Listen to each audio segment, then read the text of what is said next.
Marathon ஓட்டத்துக்கு வேற யாரும் மேலே ஏறக்கூடாது, அரை வாங்குவேன். ஏற்க அனுபவம் இருக்குல்ல. நான் ஏன் கட்டுப்பாடாக நடந்துக்கிட்டேன் தெரியுமா தம்பி?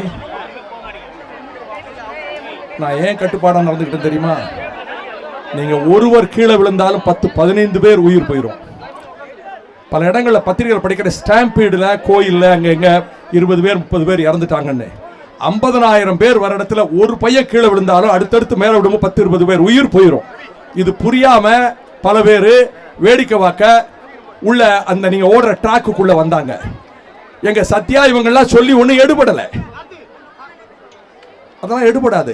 மிலிட்ரியில பரேடு வாங்குறப்ப பனிஷ் பண்ணாதான் ஒழுங்கா ஓடுவான். இவங்க எல்லாம் சொல்லி பார்த்தாங்க, கேட்கல. அதனாலதான் போய் 10-15 பேருக்கு அறை கொடுத்த உடனே எல்லாம் ஓடி பிளாட்ஃபார்ம் நின்னாங்க. இல்லைன்னா உங்க உயிருக்கு ஆபத்து ஏற்பட்டிருக்கும். பத்திரிகையாளர்களுக்கு சொல்றேன், வைகோ புறப்படும் போது பல பேர் அடித்தாருன்னு காலையில் செய்தி போடுவாங்க. மேல ரொம்ப பிரியமான 2-3 பேப்பர் இருக்கு. இந்த 50,000 பேர் ஓடினதை போட மாட்டாங்க. வைகோ வந்தாரு, அங்க நின்னவங்களை எல்லாம் அடிச்சாரு.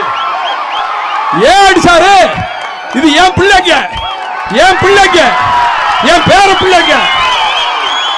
அது கீழே விழுந்து அது காயம் வந்தா அவங்க அப்பா அம்மா எப்படி வருத்தப்படுவாங்களோ அதை விட 1000 மடங்கு நான் வருத்தப்படுவேன். ரவி கீழே இறங்குறியா இல்லையா? உடம்பு பலமா இருக்குன்னு நினைக்கிறியா? தூக்கி வெளியே போட்டுருவேன். அதாவது தம்பிகளே, நான் பட்டாளத்தில் இருக்க வேண்டியவன் தெரியாம அரசியலுக்கு வந்துட்டேன். ஏன்னா கட்டுப்பாடு இருந்தா தான் உங்களை நம்பி உங்க அப்பா அம்மா அனுப்பியிருக்காங்க. விடிய காலம் 5 மணிக்கு அனுப்பி விட்டு 4 மணிக்கு நீங்க ராத்திரி எல்லாம் தூங்கி இருக்க மாட்டீங்க. அது நினைச்சு நீங்க தூங்கி இருக்க மாட்டீங்க. எனக்கு என்ன பயம் தெரியுமா தம்பி? ஏதாவது ஒரு பையனுக்கு கை கால் முறிஞ்சிட்டா என்ன செய்யறது? ஸ்டாம்பீட் ஆச்சுன்னா உயிருக்கு ஆபத்தாயிரும். எப்படின்னா ஒரு பையன் விழுறான்னு வையே, அடுத்த விழுவான், கண்ட்ரோல் பண்ண 50-100 பேர் விழுந்துருவாங்க. கீழே விழுகிற 10-15 பேர் உயிர் போயிடும். இதுக்காகத்தான் எவ்வளவோ எங்க ஜீவன், எங்க அம்பியாவதி, சத்யா, முராத்து சொல்லி பார்த்தாங்க.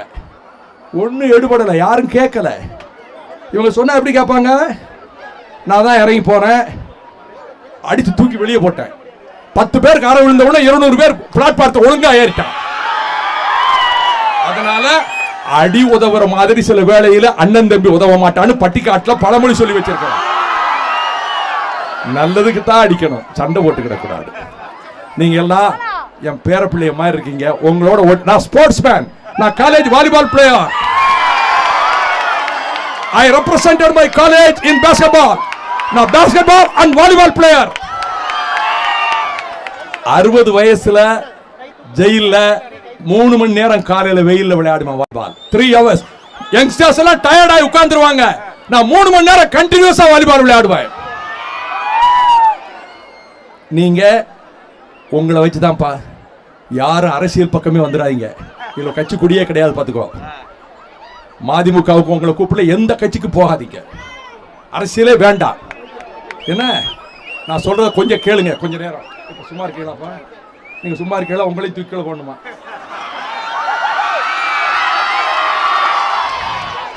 அதாவது தம்பி, நீங்க நான் உங்களுக்கு தாத்தா மாதிரி சொல்றேன், அப்பா மாதிரி சொல்றேன். நம்ம அப்பா அம்மா தான் தெய்வம், தான் முதல்ல மறந்துடாதீங்க. நமக்கு யார் தெய்வம்? அம்மாவும் அப்பாவும் தான் தெய்வம். அவங்க தான் நம்மளை கஷ்டப்பட்டு நம்மளுக்கு அவங்க கஷ்டப்பட்டு படிக்க வச்சு நீங்கள் நல்லா இருக்கணும்னு பாடுபடுறாங்க. ஒரு சில பையங்க குடிப்பழக்கம் ஏன் வருது தெரியுமா? அப்பம் குடிச்சிட்டு பாட்டில் வாங்கிட்டு வர சொல்கிறான். அந்த பாட்டில் வாங்கிட்டு வரும்போதே மிச்சம் இருக்கிறத அவன் டேஸ்ட் பண்ணி பார்க்குறான். அமெரிக்காவில் 18 வயதுக்கு குறைந்த எவருக்கும் மது விற்பனை செய்யப்பட மாட்டாது. மது வாங்க முடியாது. போற வழியில டாஸ்மாக் கடை, ஒயின் ஷாப் இருந்தா பிள்ளைகளுக்கு 2 பேருக்கு ஒரு நாளைக்கு குடிச்சு பார்ப்போம்னு நினைப்பான். பிறகு மெல்ல டேய் நல்லா தாண்டா இருக்குமா, 4 பேர் சேருவான். இப்போ மொத்தத்தில் 5% பையங்க தான் குடிப்பழக்கம். 95% உங்களை போல குடிப்பழக்கம் இல்லை.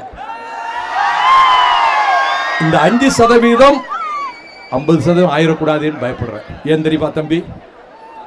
ஒரு பொண்ணு 6வது வகுப்பு படிக்கிற பொண்ணு 10 நாளைக்கு முன்னாடி, இந்த கேமராமேன் உன் கேமரா இங்கே இருக்காது, நீ பேசுனேன்னா,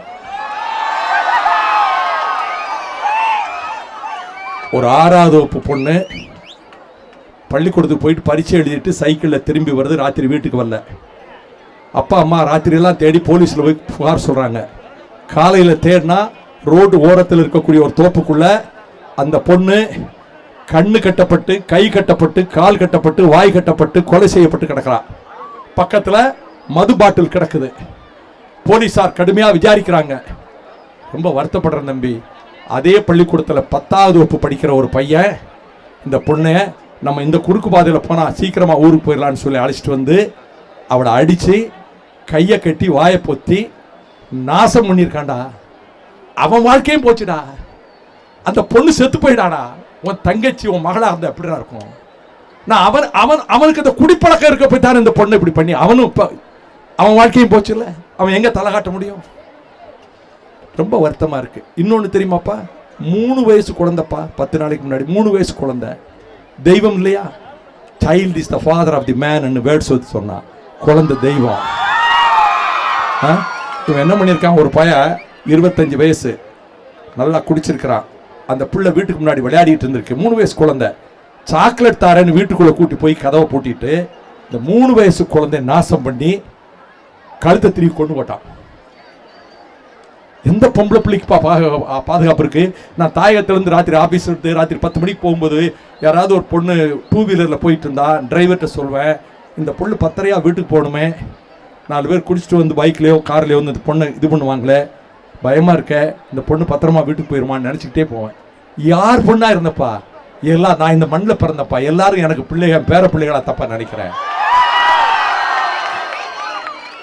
அதாவது வாழ்க்கையில் உயரணும்னா லாங்ஃபெல்லோங்கிற கவிஞன் எழுதியிருக்கிறான், பரீட்சையில் முத மார்க் வாங்கணும்னே நினைக்காத. உங்க அப்பா அம்மா கிட்ட நான் சொன்னேன்னு சொல்லு, 95% வாங்கணும், 99% வாங்கணும், மெடிக்கல்ல சேர்க்கணும், இன்ஜினியரிங் சேர்க்கணும், நீ படிடா. நான் படிக்கிறப்ப இவ்வளவு புத்தகம் தான், 8வது வகுப்பு வரைக்கும். நான் எஸ்எஸ்எல்சியில் படித்ததை இப்போ 5வது வகுப்பு பையன் படிக்கிறான். நான் காலேஜ் இதே பிரசிடென்சி காலேஜ் தான் எம்ஏ படித்தேன். அதை தாண்டி தான் இப்போ வந்தேன். இந்த பிரசிடென்சி காலேஜ் தான் எம்ஏ படித்தேன். நான் MA economics. I was a gold medalist in economics. I was a university rank holder. I was a gold medalist in St. Xavier's College, Palayamkottai. நான் வந்து காலேஜ் அரட்டை கான்டெஸ்ட்ல I stood first. இந்த தமிழ்நாட்டில் பேச்சாளர்களில் முதல் பரிசு பெற்றவன் உங்கள் முன்னால் நின்று கொண்டிருக்கின்ற வைகோ. மார்க் குறையா போச்சுட்டு வருத்தப்படாதீங்க. உங்க அப்பா அம்மாட்ட போய் சொல்லுங்க, வந்திருக்க பேரண்ட்ஸுக்கு சொல்றேன், உங்க பிள்ளைங்க மார்க் குறையா போச்சுன்னு திட்டாதீங்க. பிள்ளைகளுக்கு அறிவு கூர்மை அதிகம். இந்த செல்போன்ல எனக்கு என்ன சிஸ்டம்னு தெரியாது, என் பேரை வரும்னு எல்லாத்தையும் சொல்லி போட்டுருவான். அவன் பெரிய டென்னிஸ் பிளேயர், இன்னைக்கு வர முடியல, டென்னிஸ் மேட்ச் போயிட்டான். அதாவது இவ்வளவு அறிவு கூர்மை இருக்குல்ல, சின்ன திட்டினா தாங்கிக்கிட மாட்டாங்க. நமக்கு தெரியாத அளவுக்கு அவங்க உலக நாலேஜ் எல்லாம் இந்த பிள்ளைகளுக்கு இருக்கு. ஆனால் திட்டினால் நீங்க வைதா தாங்கிக்கிட மாட்டாங்க. Some of the students commit suicide. பொம்பளை பிள்ளைங்க தாங்க முடியாம வருத்தப்பட்டு அப்பா அம்மா திட்டினா கோவிச்சா கோவிக்கவே கூடாது. தோத்தா என்ன, இன்னொரு ஜெயிச்சுக்கிறது. என்னை விட தோத்தவங்களா நாட்டில் இருக்காங்க. அரசியல் எவ்வளோ தோத்திருக்கிற, கவலைப்படக்கூடாது. ஒரு கதவு மூடினால் இன்னொரு கதவு திறக்கும். There is a motto. You participate in the Olympics. The Longfellowனுடைய கவிதை நான் படிச்சது. The heights by great men reached and kept were not attained by sudden flight. When their companions slept, they were toiling upward in the night. உயர்ந்த சிகரங்களுக்கு சென்றவர்கள் திடீரென்ற இடத்துக்கு வந்து விடவில்லை. அவர்களின் சகாக்கள் தூங்கிக் கொண்டிருந்த பொழுது அவர்கள் இருவெல்லாம் உழைத்து விழித்து உழைத்துக் கொண்டிருந்தார்கள். இந்த மரத்தான் ஏன் வந்தது தெரியுமா? Before Christ 490 BC, before Christ, இயேசு பிறப்பதற்கு 490 ஆண்டுகளுக்கு முன்பு மாரத்தான் பேட்டில் கிரீக்ஸ் ஏதென்ஸ் ஜெயிச்சதுனால அதை கொண்டு வந்து தகவலை சொல்வதற்கு 26 மைல் 365 இப்ப 42 கிலோமீட்டர் பிடிபிடிஸ் என்பவன் ஓடி வந்து ஏதென்ஸ்குள்ளே நுழைந்து we have won the battle, நாம் ஜெயித்து விட்டோம் மரத்தான் பேட்டில் என்று சொன்னான். இதனால் தான் மாரத்தான் என்ற பெயர் வந்தது. இந்த மாரத்தான் பேட்டில் பிஃபோர் கிரைஸ்ட், அதன் பிறகு 1831 இது ஒலிம்பிக்கில் அங்கீகரிக்கப்பட்ட மாரத்தான். பசியோடும் பட்டினியோடும் இருக்கக்கூடிய கருப்பர் நாடுகளில் தான் வெற்றி பெற்று வருகிறார்கள். பட்டினி கிடக்கிற நாடுகளில் இந்த நாள் பௌர்ணமி, ஃபுல் மூன் டே. இன்னைக்கு பௌர்ணமி, முழு நிலவு. உங்கள் வாழ்க்கையில நீங்க எல்லாரும் உங்க அப்பா அம்மாவுக்கு கனவுகளை நனவாக்கி நல்ல பேரும் புகழோட எல்லா துறைகளையும் மேல வரணும். இந்த நாட்டை பாதுகாக்கிற பொறுப்பு இனி எதிர்காலத்தில் உங்களிடம் தான் இருக்குது.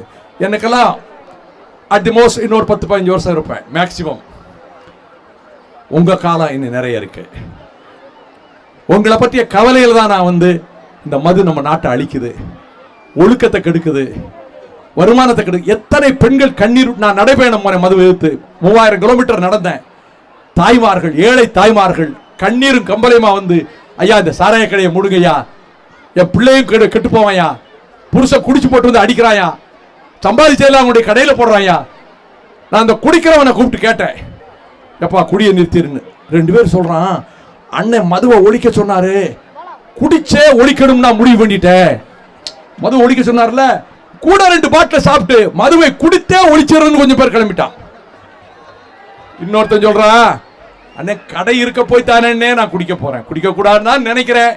சம்பளம் வாங்கிட்டு வரும்போது என் புள்ள நினப்பு, எங்க அம்மா நினப்பு, என் சம்சாரம் ஒய்ஃபோட நினப்பு வருது. இன்னைக்கு குடிக்க கூடாதுன்னு நினைச்சிட்டு தான் வாரேன்.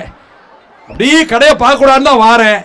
எதுக்க அழகான சிருங்கார ரசம் ததுப்புகின்ற ஒரு படத்தை போட்டு 2 பாட்டில வச்சு 2 கிளாஸை வச்சு, வா மகனே வா, சொர்க்கத்தின் கதவுகள் இங்கே திறந்திருக்கின்றன, இன்பலோகம் இங்கே தெரிகிறது, வானோட தெரியாம போயிட்டாங்க.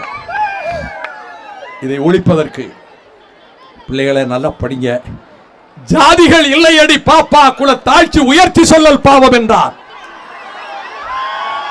உண்டார் அம்மை உலகம் இந்திரர் அமிழ்தம் இயவர் ஆயினும் தமியர் உண்டலுமிலரே, பிறர் அஞ்சுவர் அஞ்சி புகழனின் உயிரையும் கொடுப்பர், பழியனின் உலகுடன் பெரினும் கொள்ளலர். புகழுக்காக உயிர் கொடுப்பார்கள், பழி என்றால் உலகத்தையே கொடுத்தாலும் ஏற்றுக்கொள்ள மாட்டார்கள். இந்த நாடு சீர்கெட்டு கிடக்கிறது. இதை சீர்படுத்த வேண்டிய பொறுப்பு உங்களுக்கு இருக்கிறது. சாதி எண்ணமே எனக்கு கிடையாது. நான் படிக்கிறப்ப என் ரூம்மேட் என்ன ஜாதின்னு எனக்கு தெரியாது. நான் பிரசிடென்சி காலேஜில் விக்டோரியா ஹாஸ்டலில் தான் இருந்தேன்.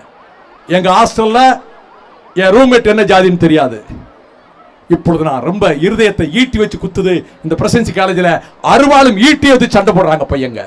எல்லாரும் அல்ல, 2000 மாணவர்களில் ஒரு 20 மாணவர்கள் பத்திரிகையில் படிக்கிறாங்க. மாணவர்கள் அறிவாள் கத்தி சோடா பாட்டிலோடு போய் சண்டை போட்டாங்கன்னு லட்சக்கணக்கான மாணவர்களுக்கும் கெட்ட பேர் வருது. சேருது யாரு? ஒரு அதிகபட்சம் ஒரு 50 பையங்க. பஸ் டேயில் அதிகபட்சம் கலாட்டா பண்றது யாரு? ஒரு 30 பையங்க. வேண்டாயா, காலேஜுக்குள்ள கத்தி அதிகபட்ச சண்டை வந்தா கன்னத்தில் அடிச்சுக்கிடுவாங்க, பிறகு ஒன்னா சேர்ந்துக்கிடுவாங்க. ஐயா அருவாக்கம்பு எடுத்துட்டு போறீங்களேயா. நான் தமிழ்நாட்டில் உள்ள கோடிக்கணக்கான மக்களுக்கு சொல்றேன், பையங்களுக்கு சொல்றேன், காலேஜுக்குள்ள ஸ்கூலுக்குள்ளே அருவாள் எடுத்துட்டு போறது, கத்தி எடுத்துட்டு போறது ரொம்ப வருத்தமா இருக்கு எனக்கு. தயவு பண்ணி சொல்றேன் தம்பி, கோபம் வந்தா லேசா சண்டை போட்டால் பிறகு சேர்ந்துக்கிடுங்கப்பா. சாதி அடிப்படையில் தான் கோஷ்டி சேராதீங்கப்பா. இந்த பிரசிடென்சி காலேஜில் நான் படித்த 2 வருஷம் நான் காலேஜ் ஆரட்டராக இருந்தேன், தமிழ் மன்ற தலைவராக இருந்தேன். எனக்கு ரொம்ப வேதனையாக இது. இந்த மணலில் தான் தினம் ராத்திரி உட்கார்ந்துருப்பேன். இப்போ ரொம்ப வருத்தமாக இருக்குது. தம்பிகளே, என் பேர பிள்ளைகளே, சாதி மதம் அடிப்படையில் சண்டையே போட்டக்கூடாது. வேண்டவே வேண்டாம் ஐயா, நாடு கெட்டு போகும் ஐயா. நீங்கள் விடிய காலம் 4 மணிக்கு எந்திரிச்சு ராத்திரிலாம் இருந்து எல்லாருக்கும் பரிசு கிடைக்கலன்னு நினைக்காதீங்க. எல்லாருக்கும் கமெண்டேஷன் சர்டிபிகேட் எல்லாருக்கும் வரும். நீங்கள் ஒரு ஒரு உன்னதமான நோக்கத்துக்காக உங்கள் வாழ்க்கையிலே இதிலே பயன்பெற்றிருக்கிறீர்கள். உங்களை அனுப்பி வைத்த பெற்றோர்களுக்கு தான் நான் அவர்களை கைகூப்பி வணங்கி நன்றி தெரிவித்துக் கொள்கிறேன். I thank your parents. I thank your beloved parents for permitting you to participate in this historic marathon rally. In this historic marathon race. உங்க பெற்றோர்களுக்கு நான் நன்றி தெரிவிக்கிறேன். காவல்துறைக்கு நன்றி தெரிவிக்கிறேன். I thank the police department of Tamil Nadu government. I extend my gratitude from the core of my heart to the police department and the police personnel who organized and disciplined the whole race.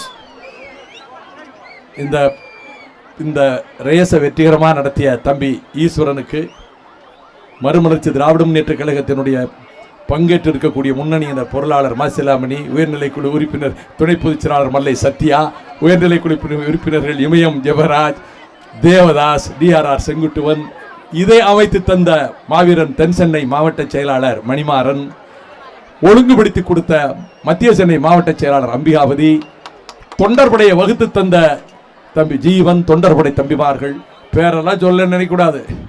Unknown soldier, அவன் பேரே தெரியாது, நாட்டுக்காக ரத்தம் சிந்தி இருப்பான். You are all unsung heroes. எல்லார் பேரும் தெரியாது, but you are all unsung heroes. நீங்கள் தான் இதன் வெற்றிக்கு காரணமான கதாநாயகர்கள்.